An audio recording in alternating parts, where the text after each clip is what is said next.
की ओर से आधिकारिक रूप से यह बात कही जा रही है कि डील हुआ है, गठबंधन बनाते समय डील हुआ है। अब क्या डील हुआ है आज हम भी जानना चाहते हैं कि क्या डील हुआ है, क्योंकि जिस तरह से राष्ट्रीय जनता दल के लोग कह रहे हैं, सीधे तौर पे नीतीश कुमार जी को खारिज करने की बात कर रहे हैं।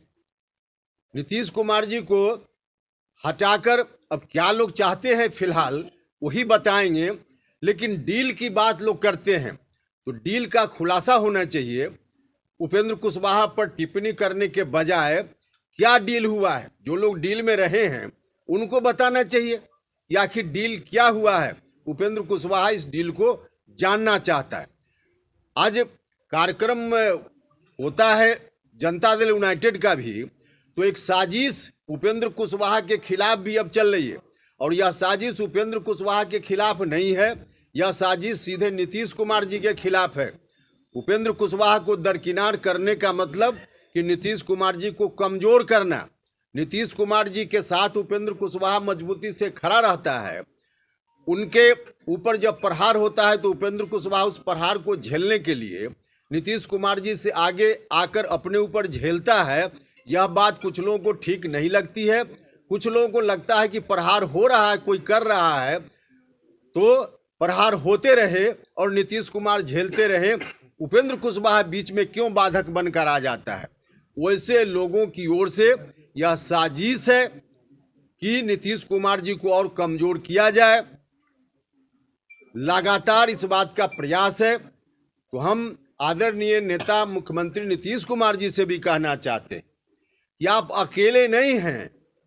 आपने लव कुश की एकता से शुरुआत की, उन लोगों को भी आज बहुत दर्द है। अति पिछड़ा समाज के लोगों को बहुत दर्द है, दलित महादलित समाज के लोगों को बहुत दर्द है। आपको कमजोर किया जा रहा है। उपेंद्र कुशवाहा की क्या गलती रही है? उपेंद्र कुशवाहा बार बार आपके ऊपर हुए प्रहारों के खिलाफ अपनी बात करता रहा है।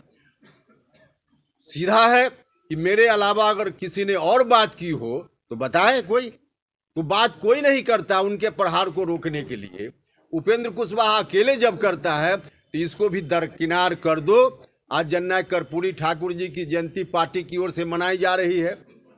कार्यक्रम कल एक और हुआ पार्टी की ओर से, तो उपेंद्र कुशवाहा को काट दो ताकि नीतीश कुमार जी कमजोर हो जाएं, और फिर नीतीश कुमार जी को कमजोर करके इस बात को दोहरा रहे हैं जननायक कर्पूरी ठाकुर जी की जयंती के अवसर पे कि उनके अरमानों के अनुकूल बिहार में चलने वाली ताकत आज कमजोर पड़ रही है। इसकी मजबूती की जरूरत है, और इसकी मजबूती के लिए हम लोग लगे हुए हैं। जब जब उनके ऊपर प्रहार हाल के दिनों में हुआ तब तब हम उनके साथ खड़े रहे हैं। कुछ लोग मेरे ऊपर व्यक्तिगत रूप से कुछ टिप्पणी करते हैं। मैं उनसे हाथ जोड़कर प्रार्थना करता हूं कि उपेंद्र कुशवाहा को जितनी गाली देना हो दे लो भैया, लेकिन कर्पूरी ठाकुर के अरमानों के अनुकूल चलने वाली पार्टी को बर्बाद होते हुए उपेंद्र कुशवाहा नहीं देख सकता है। और इसीलिए हम पूछना चाहते हैं कि जब जब नीतीश कुमार जी के ऊपर प्रहार हुआ, अकेले उपेंद्र कुशवाहा क्यों खड़ा रहा, बाकी लोग क्यों नहीं खड़े हुए? जब से अलग गठबंधन बिहार में बना, नीतीश कुमार जी के ऊपर व्यक्तिगत आरोप भी लगाए गए, अलग अलग तरह से प्रहार हुआ, क्या क्या नहीं कहा गया। जिस वक्त इस तरह के अपमानजनक शब्द कहे जा रहे थे, अकेले उपेंद्र कुशवाहा ही क्यों खड़ा हुआ? बाकी लोग जो आज बोलते हैं नीतीश कुमार जी के साथ क्यों नहीं खड़ा हुए? उपेंद्र कुशवाहा को इस बात का दर्द है कि नीतीश कुमार जी और उपेंद्र कुशवाहा एक ही परिवार का सदस्य है, तो उनके ऊपर कोई उस तरह से अपमानजनक व्यवहार करेगा, दुर्व्यवहार करेगा, तो उपेंद्र कुशवाहा का दर्द छलकेगा। और यही दर्द जब छलकता है तो कुछ लोग उपेंद्र कुशवाहा के ऊपर टिप्पणी करते हैं।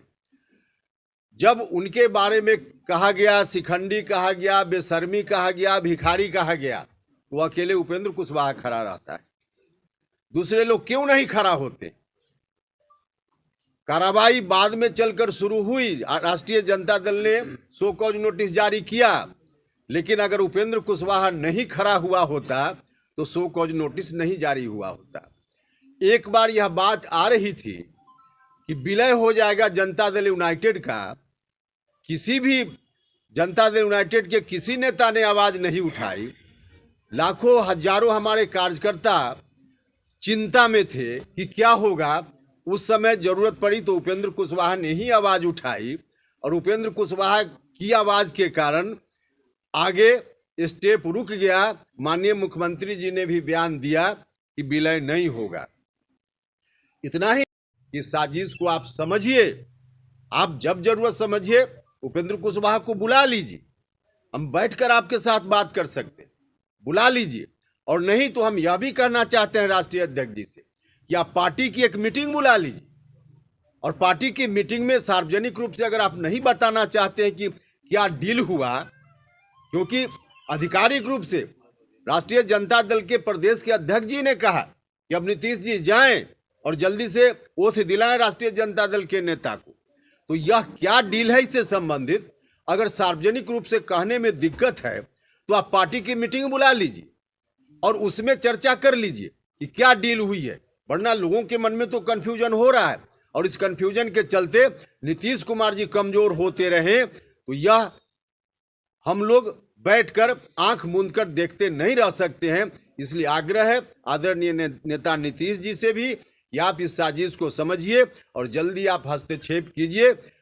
सीधे तौर पे किसी मामले में जो यह कह देते हैं कि हमको नहीं मालूम है, ऐसा मत कहिए, क्योंकि एक तो यह भी साजिश है आपके खिलाफ कि कुछ लोग चाहते हैं कि जहां कहीं भी कोई ऐसी बात हो रही है तो आपको मालूम ही ना हो, तो आपको मालूम नहीं होने देना चाहते हैं, तो यह भी बहुत ही दुर्भाग्यपूर्ण बात है। तो इसलिए आप देखिए, और आवश्यकता हो तो राष्ट्रीय अध्यक्ष जी से आग्रह है, निवेदन है, डिमांड है हमारा कि इन चीज़ों पर बात करने के लिए, पार्टी के अंदर डिस्कशन करने के लिए आप एक बैठक, राष्ट्रीय कार्यकारिणी की बैठक बुला लीजिए, जल्दी से जल्दी अविलंब बैठक बुला लीजिए और उसमें इन चीज़ों का डिस्कशन कीजिए, ताकि पार्टी अधिक से अधिक आगे आने वाले दिनों में मजबूती से चल सके, और तभी वास्तव में हम जननायक कर्पूरी ठाकुर जी के अरमानों को आगे बढ़ा पाएंगे, अन्यथा बहुत मुश्किल दिन आ सकता है।